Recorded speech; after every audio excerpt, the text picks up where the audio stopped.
It was the hour before the gods awake.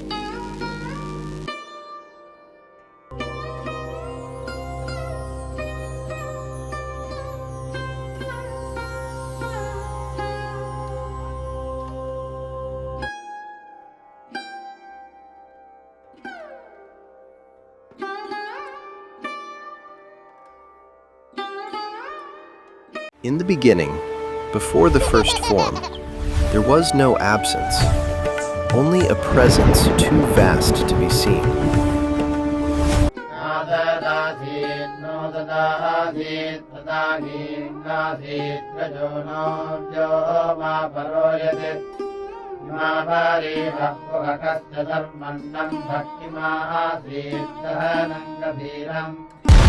Science tells this beginning as a single point, unimaginably dense, flaring outward into space and time and the first light.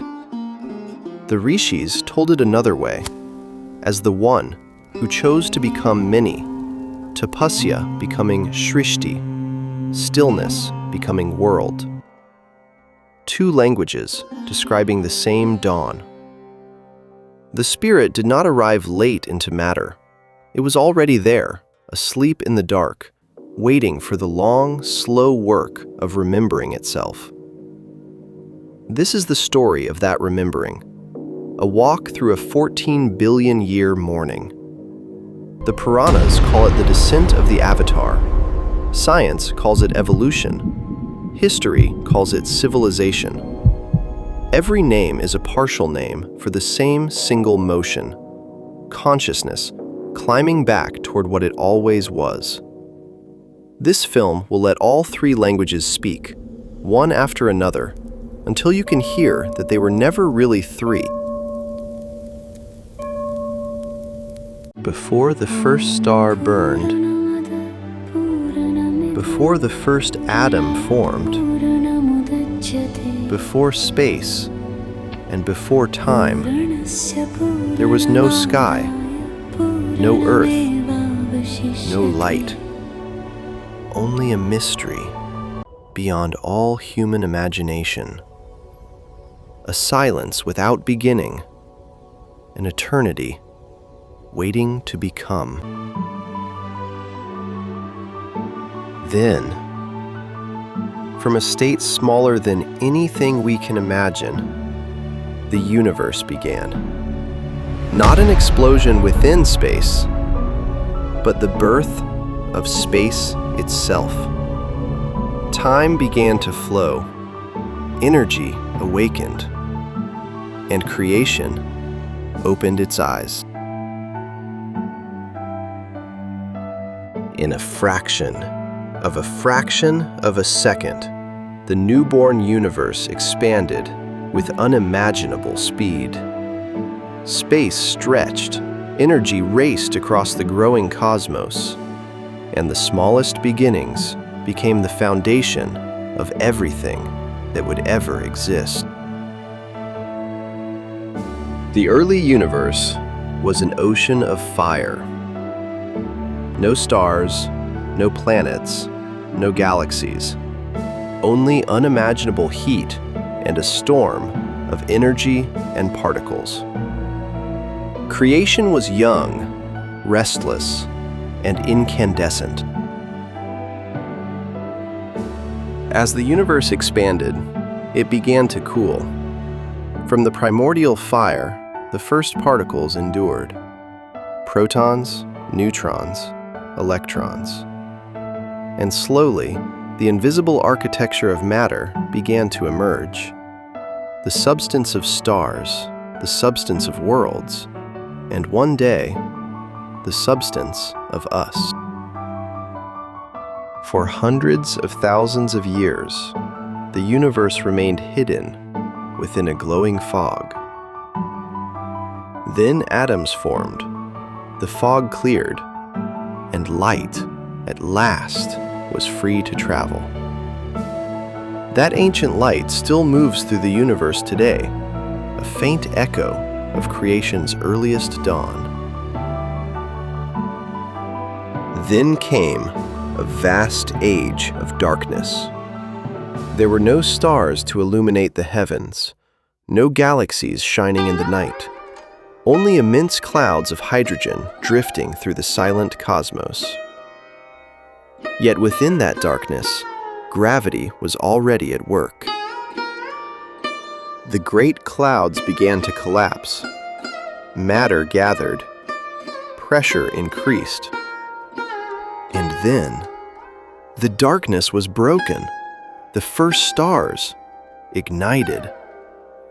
For the first time, the universe shone with starlight. Gravity gathered stars into vast celestial cities. Galaxies were born. They turned, collided, and grew.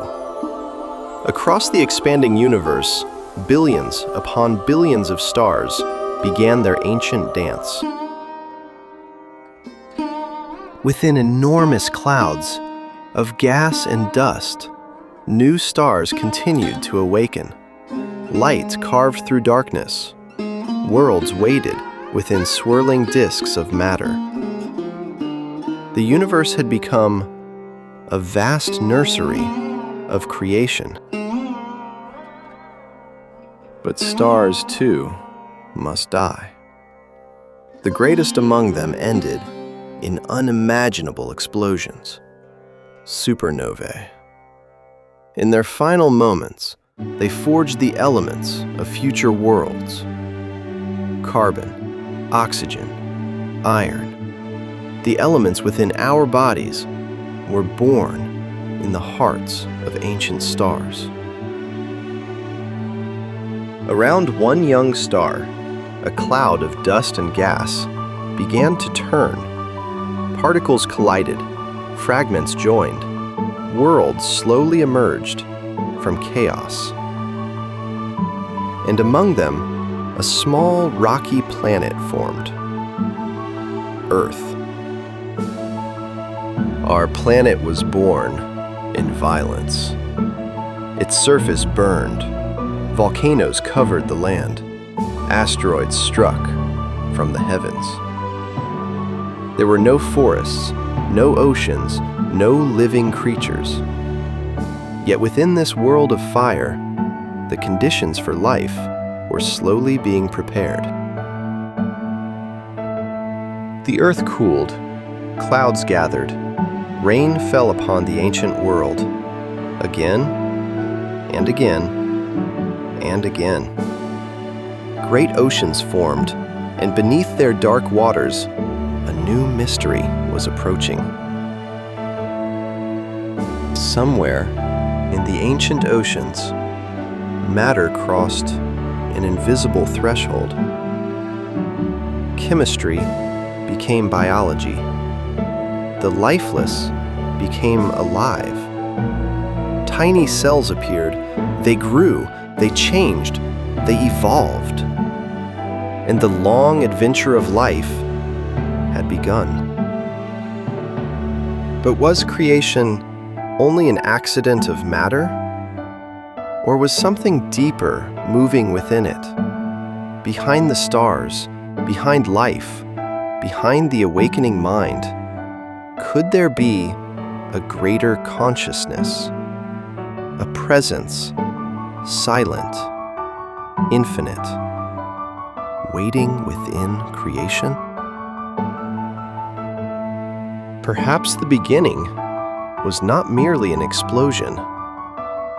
Perhaps it was also an awakening, a first movement within the infinite, a point of light opening into worlds, the one becoming the many, the eternal entering time. Light became energy, energy became matter, matter became stars, stars gave birth to worlds. And upon one small world, matter began to live, life began to feel, and life began to think. Was evolution carrying within itself a hidden purpose? From the darkness of matter, life emerged. From life, mind awakened. Watch now as it happens again. The point becomes two. The two become many. And out of that quiet multiplying, a shape begins to gather itself. Not yet a person, not yet a name, only the patient work of becoming, repeating, in the dark of a single body, what the universe itself once did at the beginning of everything. And then, a first light, a first breath. Man standing for the first time on ground that took 14 billion years to prepare for his arrival.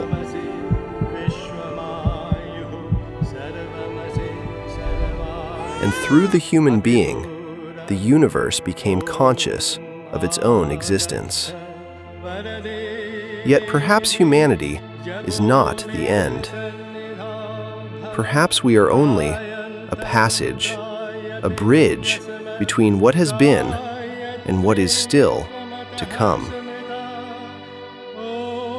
We are made of ancient stars. We carry the history of the universe within every atom of our being. The light that began its journey at the dawn of creation still travels through us, from matter to life, from life to mind, and from mind toward a greater consciousness. The universe is not merely behind us, it is within us. It is becoming through us. And its greatest mystery still lie ahead.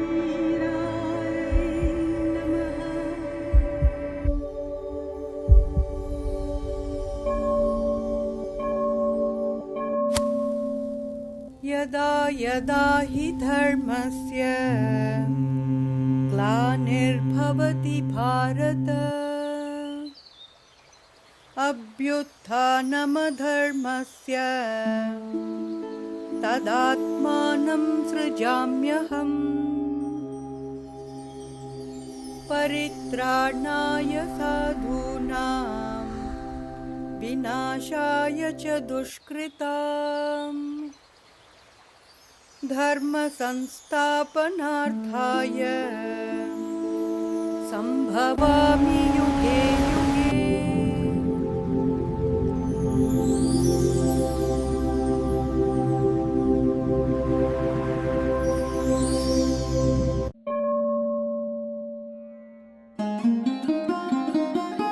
First, the fish avatar.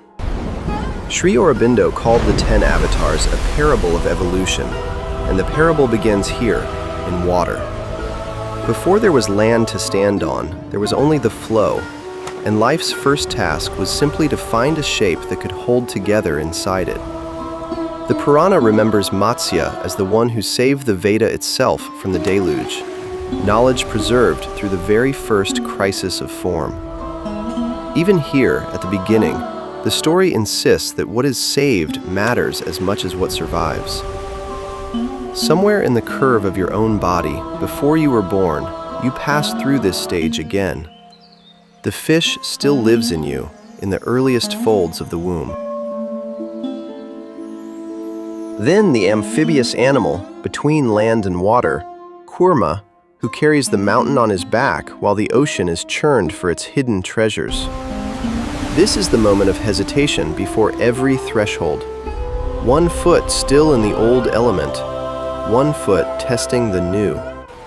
Notice what the churning brings up, not only nectar, but poison first. Every real advance surfaces its danger before it surfaces its gift, and the Puranic imagination never pretended otherwise. Evolution does not leap, it hesitates first. And that hesitation is itself a kind of courage.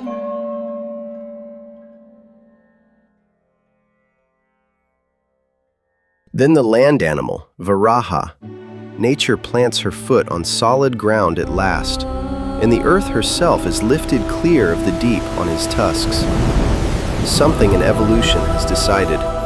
We will not simply drift with the water any longer. We will stand. And notice what is actually being rescued here. Not a possession, but the earth itself. Bhudevi, the ground everything else will be built on. The instinct to stand is, from the very start, an instinct to protect the standing place. Then the man-lion, Narasimha, neither fully beast nor yet man, but the organic link between them. Power is still wild here. The claws have not yet become hands.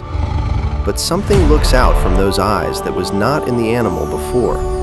A will that can be reasoned with, if you know how to reach it. Narasimha appears not to conquer gently, but because gentleness had already been tried and had failed against a tyranny that mocked every ordinary rule. Sometimes the next stage of evolution has to be fierce, simply because what came before it would not yield to anything less.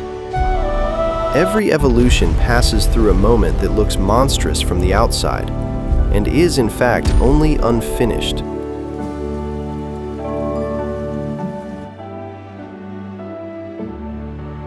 Then the dwarf man, Vamana, small, unimpressive to look at, and yet already reaching in 3 strides to measure earth, heaven, and the space between. This is the first idea of what a human being could be. Not yet grown into its own scale, but already stretching towards something much larger than its size. Bali, the king Vamana approaches, is not a villain in this telling. He is generosity itself, undone only by not knowing his own limit. Even humility has to be learned by the powerful before power can be trusted.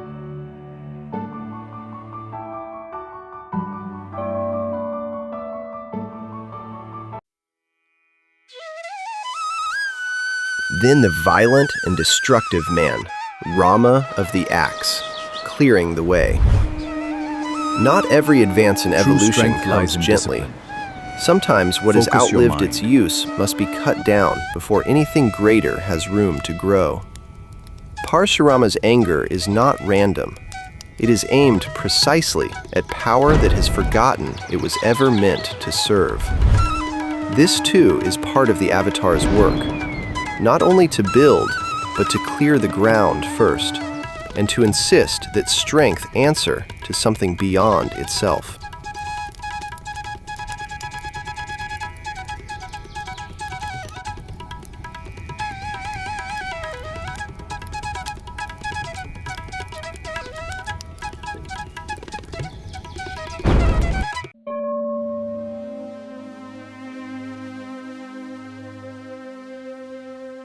Then the divinely mental man Rama, who establishes the law of righteousness.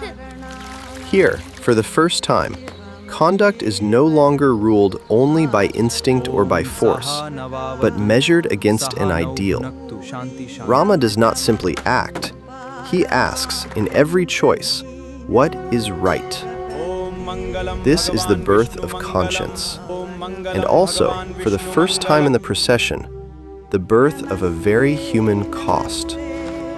Rama's own life is shaped, sometimes painfully, by the very ideal he upholds. Look at its gentle shine, Rama. Rama? Wait, Sita. This is a demon's trap.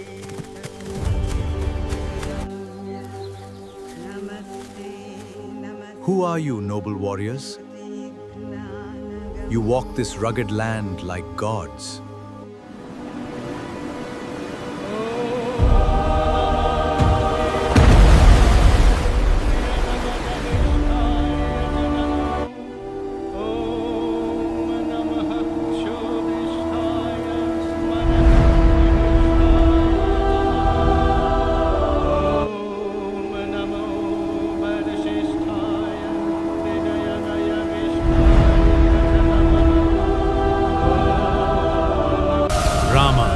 Invoke the sacred Brahmastra.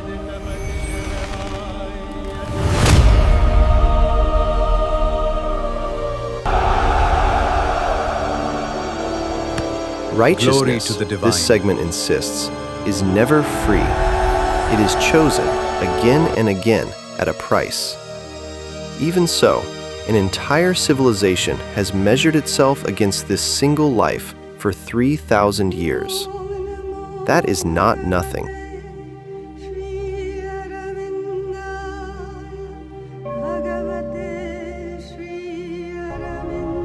Then the avatar of ecstasy, beauty, and love, Krishna, who leads humanity from the law of righteousness to something beyond law, delight.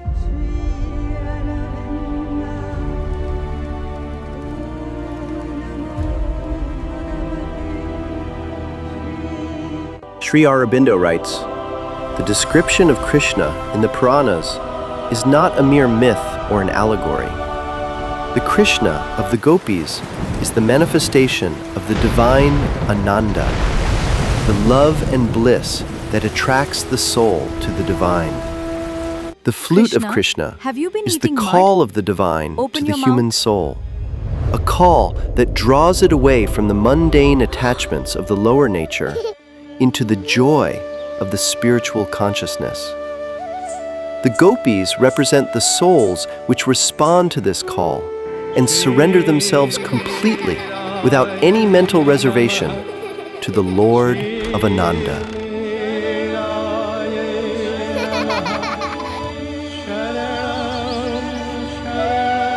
Sri Aurobindo writes, "An avatar is not just a miracle worker who walks through life without feeling the weight of the human nature.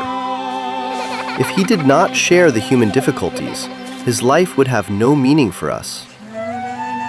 Krishna took upon himself the human mass, the political turmoils, the family struggles, the battle of life, and showed how within that very framework, the divine consciousness can be maintained and made the master of action."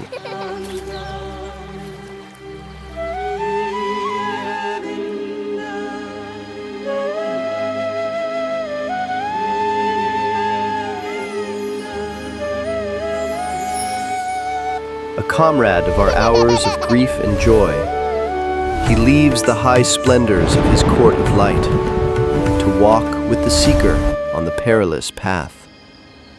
Our masked transcendent in a human garb, he who is Krishna and the world's desire, plays still his flute embedded in our breast. Savitri, Book 2, Canto 12.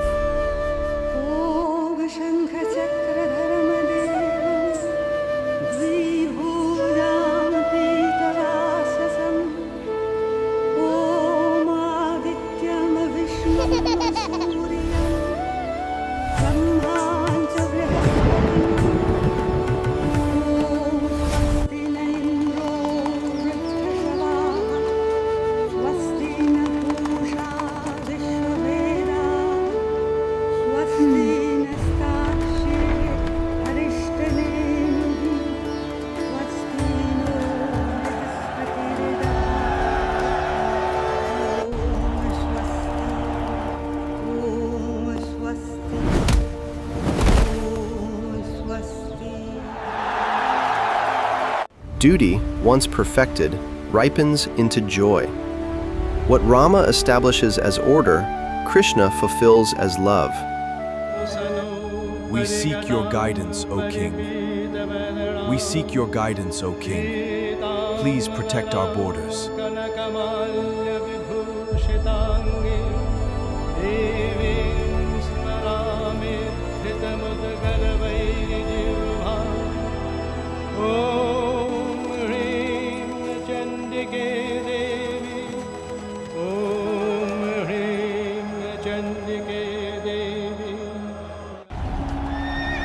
Yield not to unmanliness, O son of Pritha. It does not befit a warrior like you. Shake off this faint-heartedness and arise. As the soulful self dwells in this body through childhood, just so does it pass into another body. The wise are not deluded by this. Behold my hundreds and thousands of divine forms. Behold the entire universe centered in my body. O Lord, I see all the gods in your body.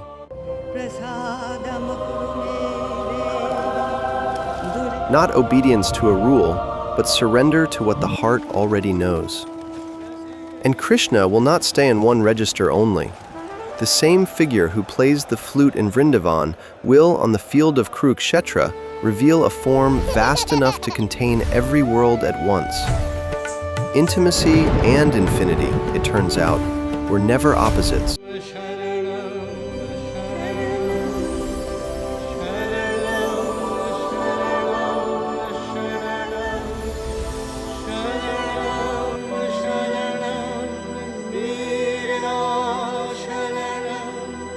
Then the Buddha, who shows the way out of the cosmic illusion. After Krishna's ecstasy, a different kind of avatar is needed. One who does not add to the fullness, but asks what all this becoming was for. The mind turns, at last, upon itself. And in the silence that follows the question, something is already changing. 9 avatars have shown consciousness climbing. This one shows it, for the first time, sitting still.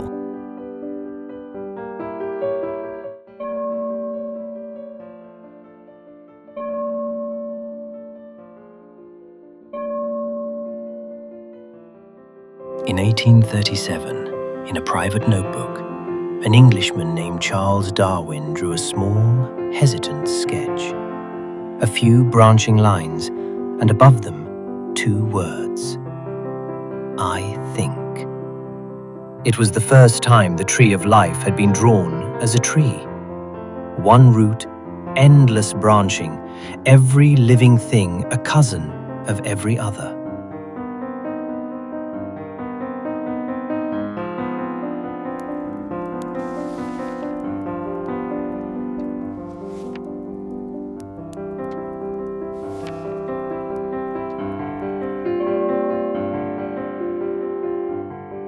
A generation later, in a monastery garden, Gregor Mendel counted pea plants and found, hidden in the counting, the rules by which a trait passes from one generation to the next.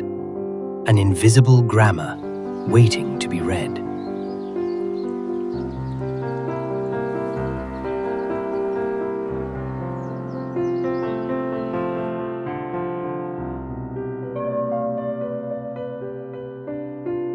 And in 1953, 2 young researchers in Cambridge finally saw the shape that grammar was written in. A double helix, a spiral staircase of a molecule coiled into the center of every cell in every living thing, including yours.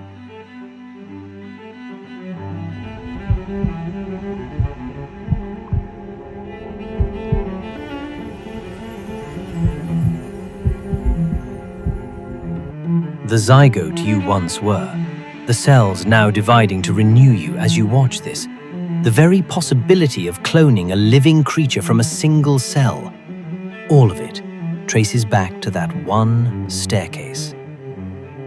Sri Aurobindo never had this molecule's name when he wrote of an evolution that was not yet finished.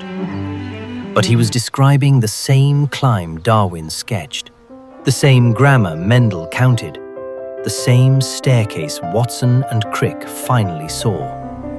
A nature that keeps a record of everything it has already tried, and keeps trying to exceed it.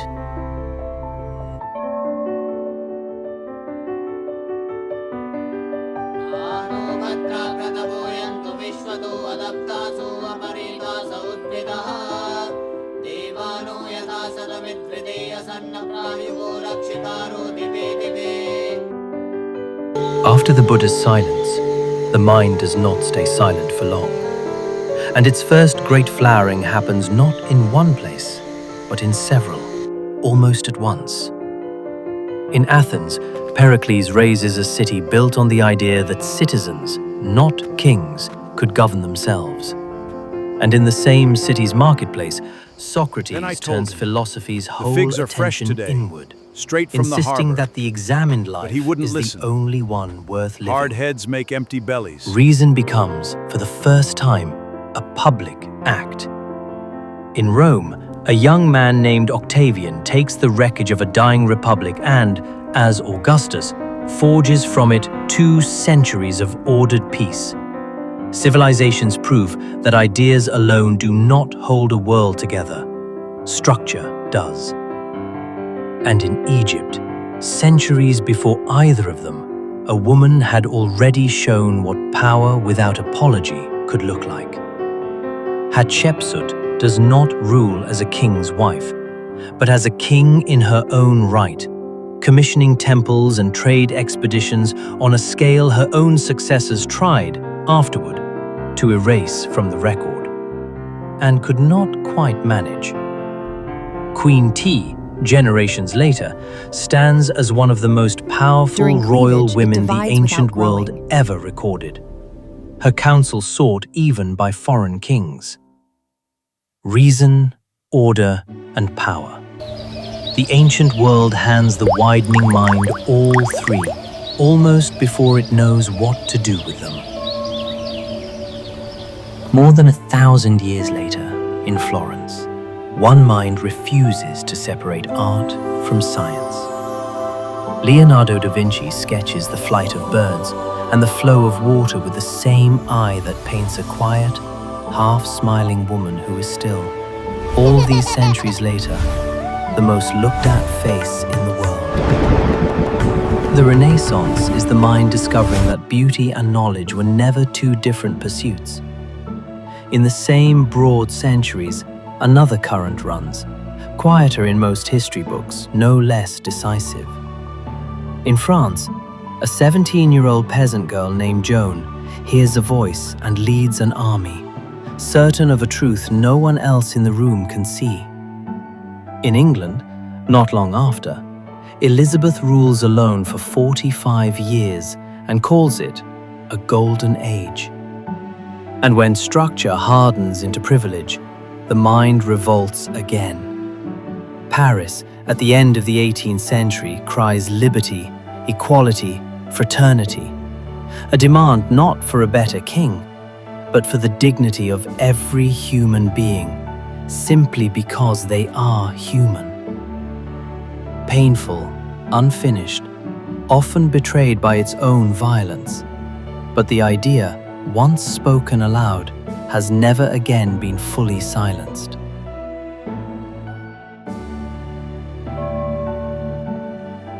And in India, in these same centuries, one voice turns all of this inward again.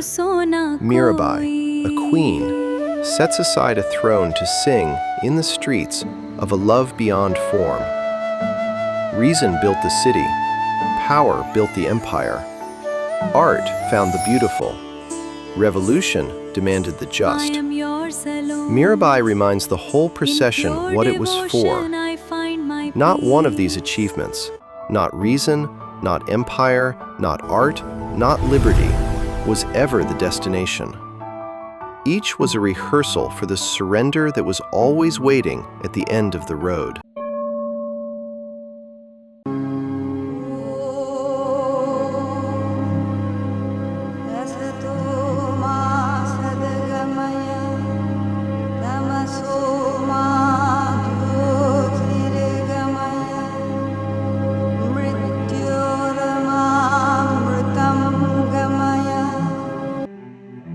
Mirabai's surrender was one voice in one century, but it points faintly toward what the whole procession, myth and history both, has been climbing toward all along.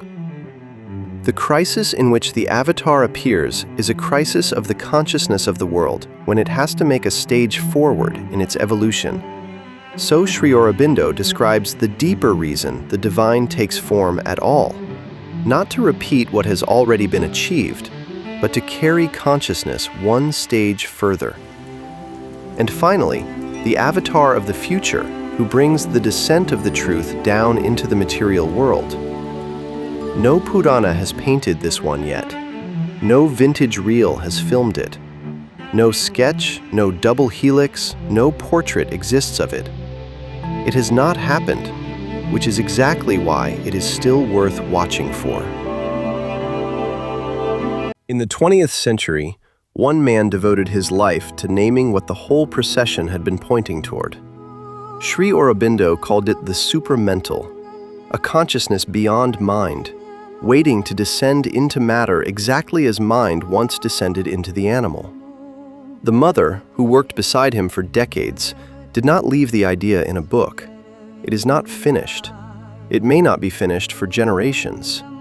But it is the rarest thing this film has shown you. Not a myth about the future, not a theory about the future, but an actual attempt at it, with an actual address. Somewhere between the fish that once learned to leave the water and the light this film cannot yet show you, this is where a hand is now visibly at work.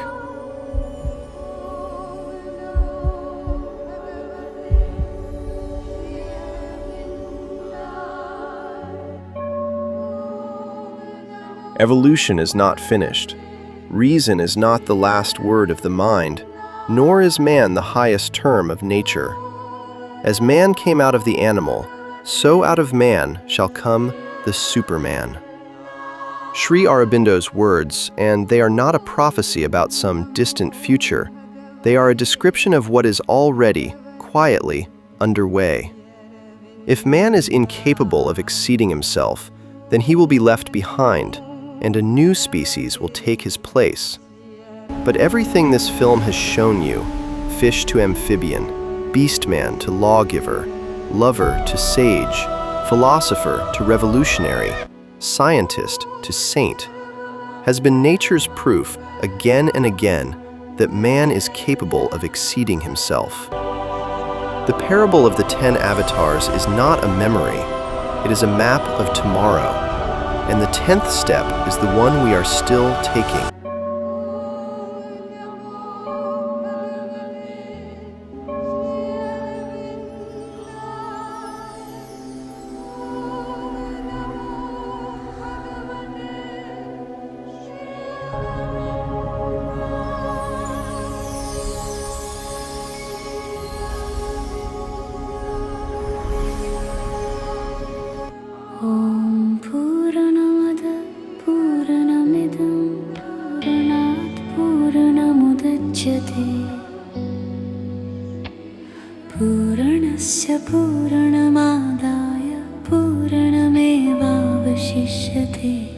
Sri Aurobindo tells us in The Life Divine, a spiritual evolution, an evolution of consciousness in matter, in a constant developing self-formation till the form can reveal the indwelling spirit, is then the keynote, the central significant motive of the terrestrial existence.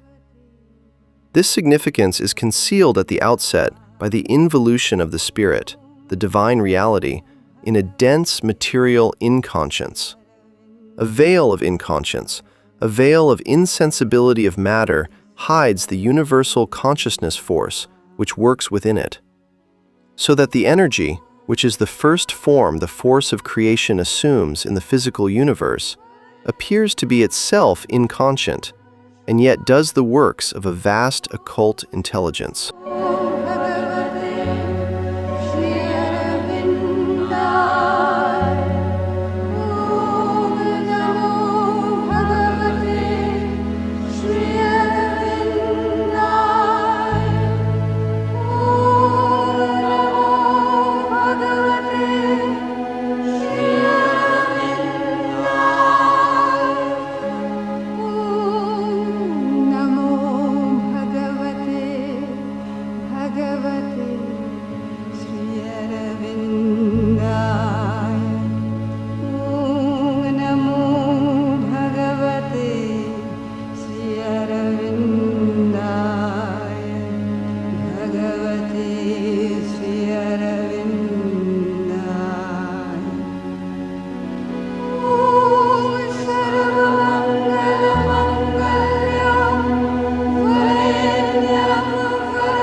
Sharanam Vande Shri